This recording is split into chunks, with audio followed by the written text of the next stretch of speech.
pembelajaran pada pagi hari ini. Kita berdoa dulu dengan membaca Bismillah bersama-sama. Bismillahirrahmanirrahim. Oke, gimana kabarnya hari ini? Ya, alhamdulillah kita masih bisa berkumpul pagi ini dengan cuaca yang sedikit mendung, tapi kalian tetap bersemangat untuk datang berangkat, dan hari ini kita bisa berkumpul lagi di pelajaran bimbingan konseling.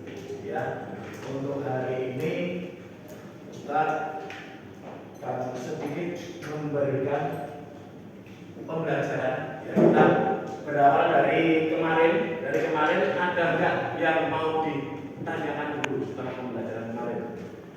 Ada nggak? Kayak ini seperti kemarin. Tidak ada. Hari ini yang tidak berangkat siapa? Ahmad Fauzan dan Ahmad. Sakit. Hari ini sakit. Oke, ya Ahmad Fauzan. Yang satu kamar dengan Ahmad Fauzan. Tidak ada. Oke, ya nanti coba Ustaz konfirmasi, coba Ustaz lihat kembali. Oke, sebelum pembelajaran kita mulai, kita lanjutkan. Silahkan dicek di bawah meja kursi kalian, kalau ada sampah dibuang ke tempat sampah dulu. Ya, kita menjaga kebersihan kelas supaya kita bisa nyaman dalam belajar. Ya, yang ada di bawah meja kursi, kalau ada sampah dibuang dulu ke tempat sampah. Itu botol saus, ya, ditaruh di tempatnya dulu. Oke, ya. Oke, ya, kita lanjut. Kalau sudah tidak ada, ya untuk hari ini Ustaz akan menyampaikan terkait cara mengatur waktu belajar. Ya, cara mengatur waktu belajar di sini kalian pasti sudah bisa. Walaupun kemarin sudah Ustaz singgung terkait dengan manajemen di mengatur waktu belajar, mengatur diri sendiri, mengatur emosi. Hari ini kita sampai pada cara mengatur waktu untuk belajar. Biasanya kalian belajar kapan? Malam. Ketika ada waktu kosong, bagus. Ya, oke. Hanya itu saja. Malam hari saat apa? Kegiatan di asrama? Mengeskos. Oke. Ya, apa-apa. Bagus. Ya, memang cara belajar itu kita harus atur waktunya sendiri-sendiri. Di sini ada, kita bisa baca tujuannya, dapat memahami pentingnya mengatur waktu serta dapat mengatur kegiatan sehari-hari serta waktu belajar yang menjadi tanggung jawab sesuai dengan kondisi dirinya. Jadi setiap orang, ya, masing-masing dari kalian itu berbeda-beda. Ada yang bisa belajar secara langsung seperti saat ini di kelas. Ya, kalian bisa belajar secara langsung. Ada yang bisa belajar setelah pembelajaran selesai. Ada yang belajarnya dengan menulis kembali pembelajaran hari ini. Misalnya apa? Temannya ada yang sudah mendengarkan, kalian mendengarkan tapi tidak paham-paham. Akhirnya apa? Akhirnya dengan meminjam buku temannya, lalu kalian catat ulang. Biasanya ada yang seperti itu. Ya, seperti itu. Oke, ada yang mau ditanyakan terkait dengan waktu ini? Ustaz pikir kalian semua sudah bisa mengatur untuk belajar. Apakah di sini ada yang belum pernah menjadwalkan pembelajaran? Ada enggak? Ada? Tidak ada. Insya Allah tidak ada. Oke, lanjut slide berikutnya. Oke, ini kita akan melakukan tebak gambar. Ya, bisa nggak melihatnya? Ada berapa binatang di dalam gambar ini? Ayo, ada nggak yang tahu? Hah? Ada berapa? Coba sini maju ke depan. Ayo, kamu maju ke depan. Tunjukkan kepada teman-temanmu. Ada berapa? Iya, Iwan. 1, 2, 3, 3. Dan orang ada melihat ada berapa orangnya? 2. Hewannya mana aja? Rubah. Oh iya, betul. Oke. Lanjut, yang lain ada lagi? Coba. Kamu, yuk. Enggak. Hah? Tahu enggak? Ayo, ada yang tahu lagi enggak? Coba, masa enggak berani? Hah? Ayo kamu. Hah? Ayo, enggak apa-apa, dicoba. Dicoba dulu. Ada berapa? Masa enggak tahu? Hitung dulu. Ada lebih enggak? Ada lebih harusnya.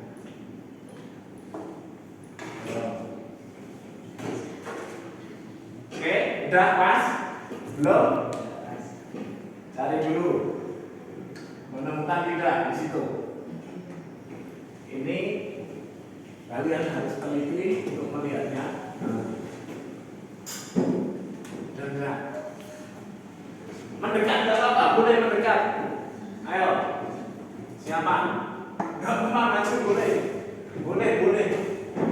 Diperbolehkan mendekat. Fokuskan, ayo mendekat. Berapa? 12.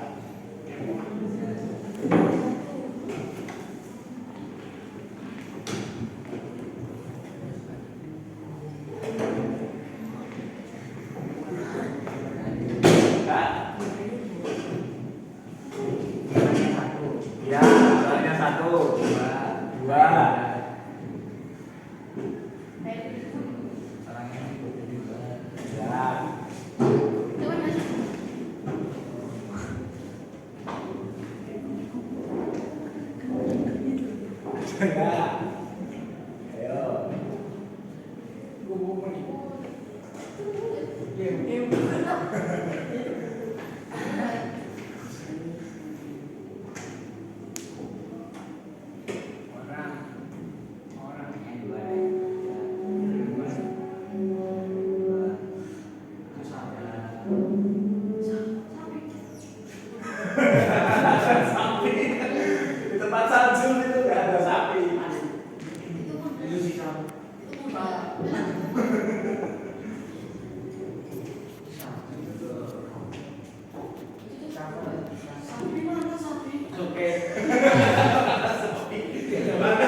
Jadi memang seperti itu ya, kita bisa melihat ketelitian ya.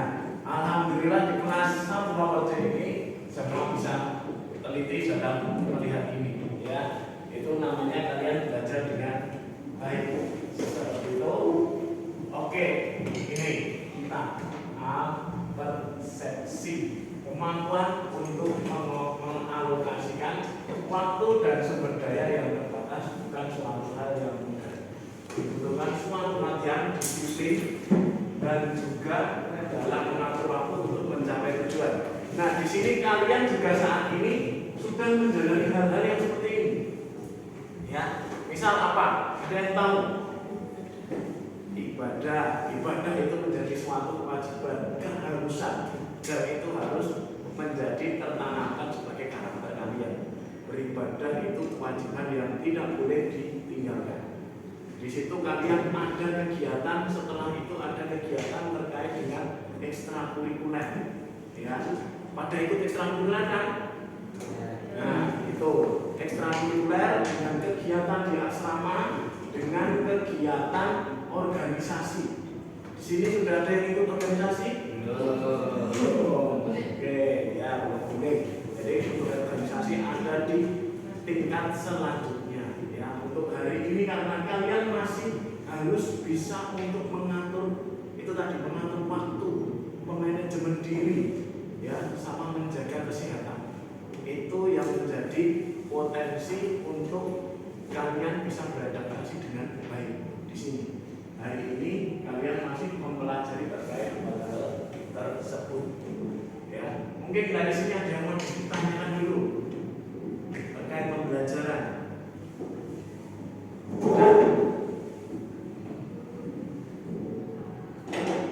Ada dulu? Ya, kalau tidak ada, memang hari-hari seperti biasa ini kalian sudah mulai diajarkan untuk mengatur waktu dengan baik. Dari kalian berangkat sekolah, mempersiapkan diri, lalu mengikuti kegiatan ibadah, lalu juga mengikuti ekstrakurikuler. Ya, apalagi ditambah jika kalian memang sangat bisa, sangat mahir berprestasi, bisa mengikuti berbagai macam perlombaan. Di sini ada yang pernah mengikuti perlombaan. Nah, lomba apa? Renang. Waktu kapan lomba renang? SD. Juara? Wih, mantap. Kamu apa? Lomba apa? TS. Lomba TS. Hari ini ikut TS enggak? Ikut dong? Nah, itu lomba TS-nya kapan? Kelas 6. Juara? Juara 2. Mantap. Tepuk tangan dulu. Ya, nanti untuk juara TS itu kalian bisa diasah lagi di sini, di Mu'alimin. Di Madrasah Mu'alimin ada ekstrakurikuler terkait dengan TS Tapak Suci. Nah, itu bisa kamu perdalam. Nanti kalau ada perlombaan itu bisa kamu ikuti. Ya, di sini ada beberapa ustadz yang memang dia mengajar Tapak Suci, dan TS Mu'alimin itu memang beberapa kali bisa menjadi prestasi dan bisa juara, ya, di tingkat nasional maupun internasional. Harapannya seperti itu. Oke, kamu tadi juara apa? Wih, renang sama dan renangnya di kelas SD. Ya, di SD. Oke, berarti memang banyak yang berprestasi di saat kalian SD. Ya, kamu dulu di mana? SD juga. Lomba apa? Olimpiade matematika. Wes bagus ini. Ya. Nanti dicoba untuk ikut lagi Olimpiade matematika di tingkat SMP. Kayak gitu. Udah pernah ikut lomba tingkat SD tau? Nah, ini coba yang tingkat MTS, tingkat SMP. Ya, diperdalam lagi, diperbagus untuk matematikanya supaya kamu bisa menjadi juara lagi. Karena di Mu'alimin juga beberapa kali kemarin kakak kelas kalian, kakak tingkat kalian itu juga mengikuti perlombaan sains dan juga matematika. Itu dengan kemarin ada dari bimbingan Ustadz Dwi Pembangun dan juga Ustadz Arif Toto. Itu mereka mengikuti perlombaan, ada yang matematika, ada yang hari ini pelajaran matematika siapa yang mengajar? Ustadz Muflih. Nah, Ustadz Muflih nanti bisa juga membimbing matematikamu untuk bisa menjadi diikutkan perlombaan kayak gitu. Ya, memang ada berbagai macam perlombaan, salah satunya perlombaan akademik itu bisa menunjang prestasi akademik. Ya, kita di sini kalian kelas internasional, input masuk sini sudah bagus dan Mu'alimin juga memberikan wadah yang bagus untuk kalian. Harusnya kalian bisa berkembang lebih bagus lagi. Seperti itu. Oke, ada pertanyaan? Tidak ada? Tidak ada? Ada yang mau disampaikan? Ya. Kalau tidak ada, nih.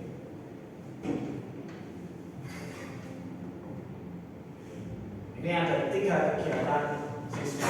Biasanya kegiatan kegiatan di rumah atau kegiatan di asrama, ada kegiatan sekolah, intrakurikuler seperti saat ini, dan ekstrakurikuler adalah kegiatan di sore hari.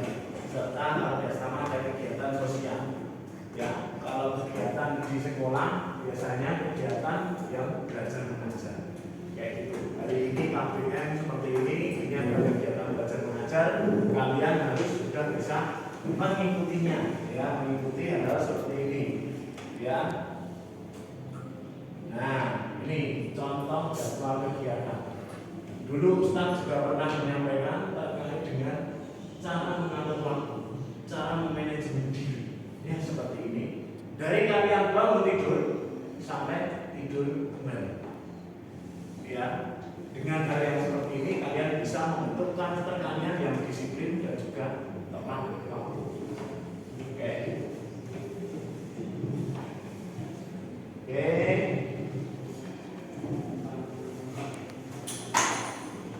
Ya, ini mengatur waktu untuk belajar. Belajar memerlukan suasana yang mendukung. Ya, di sini suasana belajar sudah sangat mendukung. Kalian di kelas internasional bisa mengakses menggunakan laptop, bisa mencari informasi yang sangat banyak, sangat besar, dan kalian harus bisa mengembangkannya untuk diri kalian sendiri. Ya, di sini ada yang mungkin belajar harus dengan keadaan sunyi, ada enggak? Coba angkat tangan. Yang belajar harus dengan keadaan tenang banget. 1, 2, 3, 4, 5, 6, 7, 8, 9, 10. Wah, 10 hampir satu kelas. 10. Ada juga yang belajar dengan mendengarkan musik atau dengan suara, atau dengan yang dia hanya mendengarkan, dia bisa masuk pelajarannya. Oh, 1, 2, 3. Oh, sudah ada yang seperti itu. Bagus. Jadi ada juga pembelajaran yang dengan kita hanya melihat, suka melihat video, suka melihat PowerPoint, gambar-gambar yang bergerak berjalan kayak gitu. Nah, di situ kita bisa melihat, memilih mana cara belajar yang efektif buat kita. Ya, ada visual, auditori, dan kinestetik seperti itu. Ya, di sini ada beberapa contoh untuk waktu belajar yang baik adalah selesai tidur siang sekitar jam 4 sampai jam 5. Jadi di situ kalian biasanya pulang sekolah ngapain? Ke masjid langsung karena sudah menjumpai waktu sholat asar. Ya, setelah sholat asar apa? Ekstra kurikuler, istirahat. Yang tidak ekstra ada yang istirahat tidur. Nah, seperti itu. Lalu di sini ada usai subuh sekitar jam 4.30 sampai 5.30. Biasanya digunakan untuk apa? Taklim. Ya toh? Nah, untuk taklim. Taklim itu adalah untuk memperkuat fondasi diri kalian. Ya, sama seperti itu.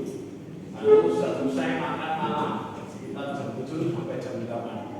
Biasanya di sini banyak yang menggunakan untuk belajar, ada juga yang untuk istirahat dan bermain. Tinggal kalian memilih mana yang akan digunakan seperti itu. Oke, ada yang mau ditanyakan dulu? Tidak ada terkait itu? Ya, coba sekarang tugasnya ada satu tugas. Coba tuliskan penjadwalan diri kalian, cara mengatur waktu kalian yang paling efektif pada saat kapan? Itu tuliskan di buku kalian. Ya. Satu cara belajar yang paling efektif pada diri kalian. Hah? Iya, cara belajar yang paling efektif pada diri kalian. Itu. Kalau mengatur waktunya, Ustadz yakin kalian sudah bisa, sudah mulai belajar, sudah mulai menerapkan. Tapi untuk mendukungnya, cara belajar yang paling kalian efektif itu apa? Menurut kalian?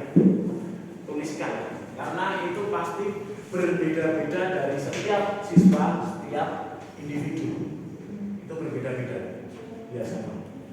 Tuliskan saja cara belajar yang paling efektif supaya kalian bisa masuk pembelajaran.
Sudah?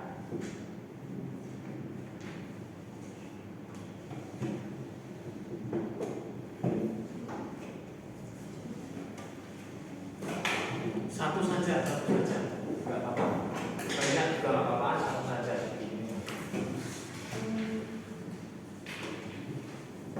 Oke, sudah? Sudah? Oke, ayo kamu Mas, coba Mas, maju ke depan sini. Oke, kita lihat. Coba apa yang kamu tuliskan sampai apa yang mana?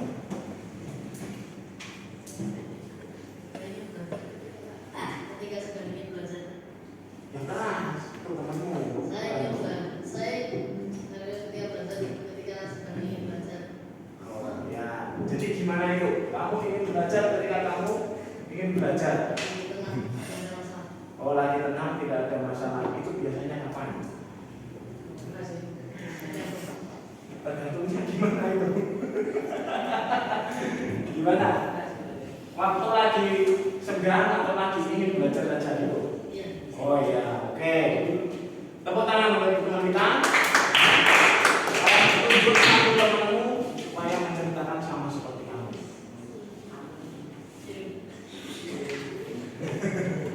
Ya. Oke, itu tadi temanmu belajar kalau dia sedang ingin belajar.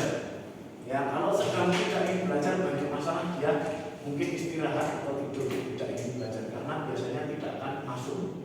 Oke, silakan. Suasananya sunyi. Suasananya sunyi. Berarti kamu belajarnya saat apa? Pagi hari, malam hari? Malam hari, saat teman-teman tidur.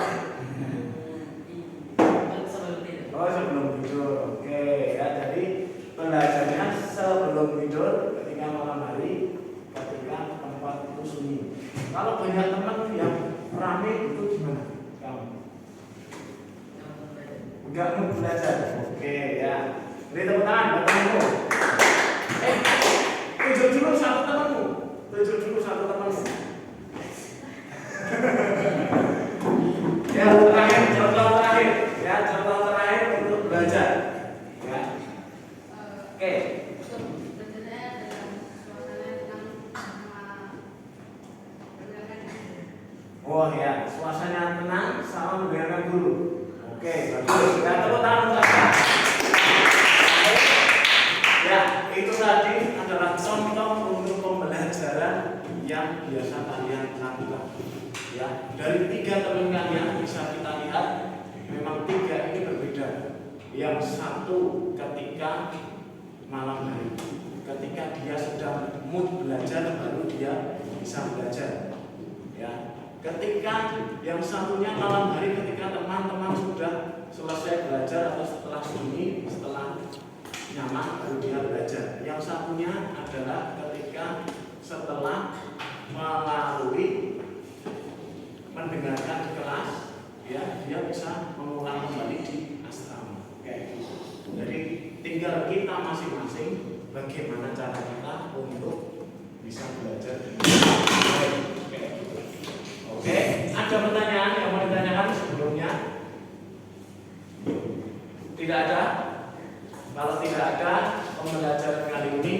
bisa kita terapkan, bisa kita lakukan untuk di asrama maupun di madrasah, dan mungkin kalian belajar, kalian terapkan, nanti ketika ada permasalahan atau ada kesulitan bisa kalian tanyakan kepada Ustadz di minggu yang akan datang. Seperti itu. Kalau sudah tidak ada pertanyaan, Ustadz akhiri pertemuan pada pagi hari ini dengan baca alhamdulillah bersama-sama. Alhamdulillah.